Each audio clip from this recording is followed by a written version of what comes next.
going on, guys? It's Cimo. So today I'm bringing to you my top 5 competitive budget decks for the October 2019 format. We are at an incredible time in Yu-Gi-Oh! Where you can actually play a lot of the top tier competitive decks for about $100 to $150 each. And to me, that's how I define a budget deck. Now, I know for some of you that may seem like a lot of money, but the thing is, if you are going to be playing competitively, you do have to spend some money. It's not going to be free. That's obviously not how it works. But at the same time, compared to like the $6, $7, $8, even $1,000 price point we've seen decks go up to in specific metagames, this is a fraction of the price that you can start to enter the competitive metagame and actually know that your deck's going to be good for a solid 2 to 3 months, since we're not going to get the next ban list until January of 2020. So I think it's a great time now that we've had the Mega Tins and so many other products reprinting so many cards and bringing the price points down so significantly that it's an incredible time to start playing Yu-Gi-Oh! So without further ado, let's go ahead and get right into it. Kicking things off with number 5, we have the budget king, if there was one, True Draco. Now, the reason I always throw True Draco on these lists is because it is probably the most affordable budget option you can acquire and getting the best bang for your buck. Because the thing is, when it comes to Draco, you don't need to play an extra deck, and that helps you save on costs significantly. Having an extra deck can sometimes be more expensive than the main deck itself, even though there's less cards in your extra deck than in your main deck, and being able to just completely forgo that entirely means you're going to have a lot more money to spend on the main deck itself, but also for your side deck. So what's cool about Draco is that you can actually probably get the main and side deck for about $100 to $150. And I'll just throw up an example from Pro Play Tour Columbus. We had a top 8 Draco list, and you see here, everything in this deck is so incredibly cheap. I think the last expensive card in this deck was actually There Can Be Only One at about like 10 to 15 bucks a copy, but that just got reprinted in Duel Devastator, and that brought that down to like $2 to $3. So every other card in here is completely affordable. There's not really anything in here that's completely out of grasp for anyone,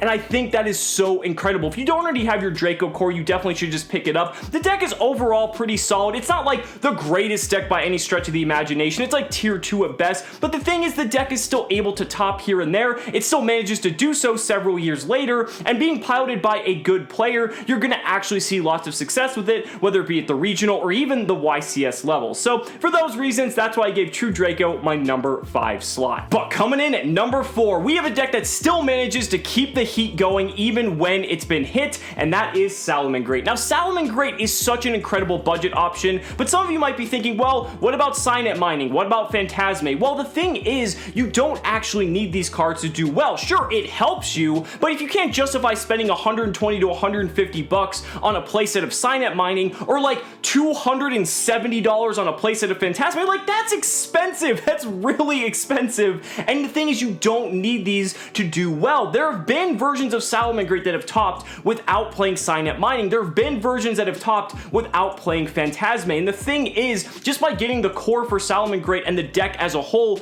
just aside from these 2 cards, you can have a very playable deck in its own right. Sure, it's not going to be as consistent, but you can slowly work your way up to that. And again, you're going to have this deck for a solid 3 months before it even gets close to being considered to being hit on another ban list. Salomon Great's just positioned really well. It's a nice all-around well-rounded deck because it doesn't excel in any particular area, but it kind of just does good against every matchup. And yeah, sure, it might hard lose to Nibiru, but aside from that, the deck has been continuing to top event after event. And again, this is just a solid deck that you should just pick up for the price because the price is incredibly cheap. And for those reasons, that's why I gave Salomon Great my number 4 slot. Now, coming in at number 3, we have another veteran of the budget list, and that is Pendulum. Now, some of you guys might be wondering, why do I have Pendulum above Salomon Great when Salomon Great's clearly the better deck, especially when you look at previous results from the past few months? Well, the thing is, when you look at Salomon Great, obviously having cards like Signet Mining and Phantazmay are going to allow you to play the deck at full strength. While Pendulum, you don't really need to go outside that price range that we defined at the beginning of the video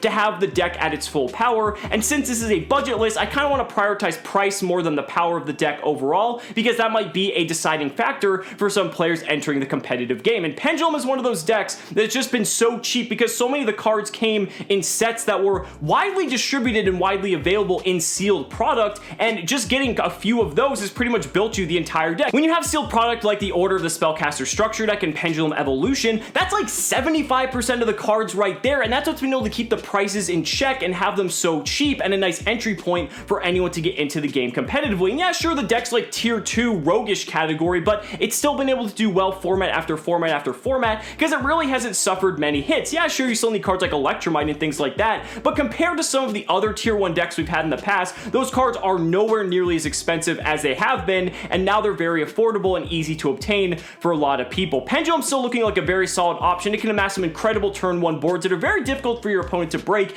even with Guard Dragon Aggro Pain now being banned, because I just have, what, 1 less negation, so it really doesn't matter too much. This is still going to be a nice contender moving forward, and that's why I had to give Pendulum my number 3 slot. But coming in at number 2, we have a deck that may surprise a lot of you being on this list, and that's Orcas. Now, I know what you're thinking. You're thinking, Cimo, how the hell am I supposed to afford Orcas as a budget player? Well, let's go ahead and look at what cards are in the deck. Well, the most expensive card is going to be Dingirsu, and you're most likely going to need 2 copies of it. Dingirsu is about 20 to 25 bucks at the moment for the ultra rare copy, so yeah, that does eat up a significant portion of our budget. However, when you look at all the other cards in the deck, the regular Orcas cards are incredibly cheap, especially if you're getting the low rarity copies. All the starter cards are very inexpensive because they've been printed multiple times now, and when you look at all the other cards, it actually is not that expensive to be able to build an Orcas deck. We actually just had at YCS Fort Worth not too long ago a player make top 32 playing what he considered to be budget Orcas,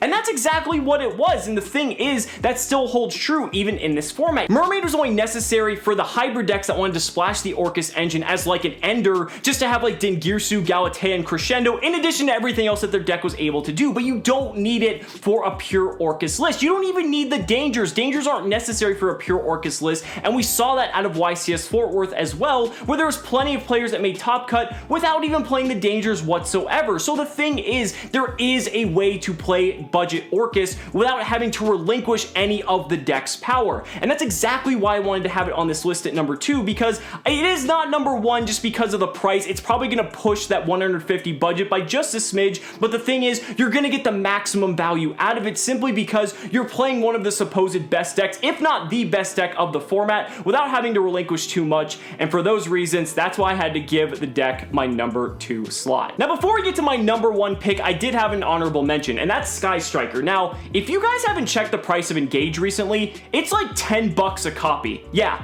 10 bucks for Engage, something I never thought I would see. I thought the deck was going to be banned before that was going to happen, but a lot of people are kind of speculating the deck's not going to do so well because Widow Anchor is now at 1, and instead of losing like 2 copies of Widow Anchor, it's like you lost 4 because multi-roll was able to recur them, and that's where the deck was able to interact with its opponent and be able to disrupt them during their turn, but also be able to help you OTK by stealing their monsters. But the thing is, I think the format's going to take some time to develop, and once we kind of know what the meta is going to look like, Sky Striker will be able to make the necessary changes and kind of push itself back into competitive relevance naturally. And the thing is, when it does that, when it gets that top cut or multiple top cut finish, those prices of Engage are going to skyrocket, and if you do not have your copies, you are going to be sad that you missed out. This is definitely something to keep your eye on and maybe consider, because you have to think too, the deck's going to be still around for 3 more months, and it's getting support in Ignition Assault, so they might even bring some cards off the ban list just to help promote it in tandem with the new support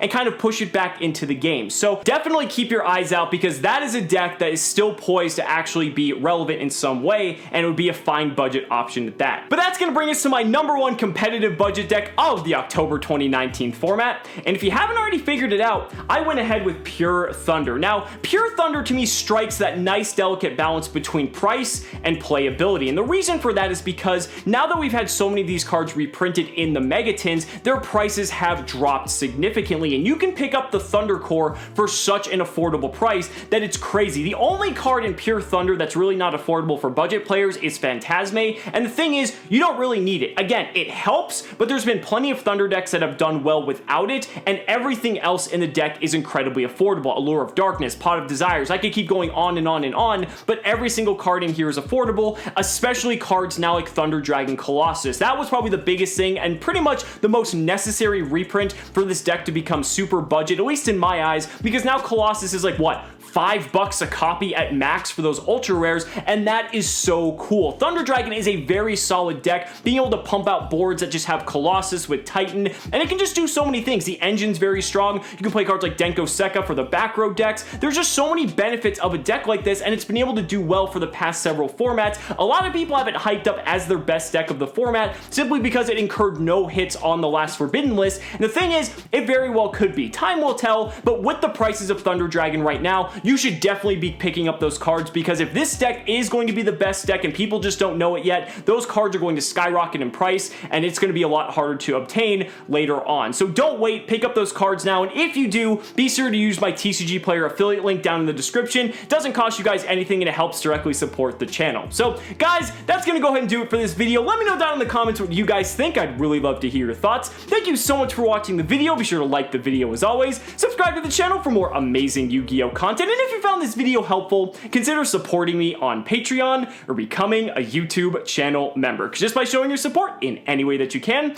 you're investing in my ability to continue bringing you amazing Yu-Gi-Oh content. So thanks so much again, and we'll see you next time.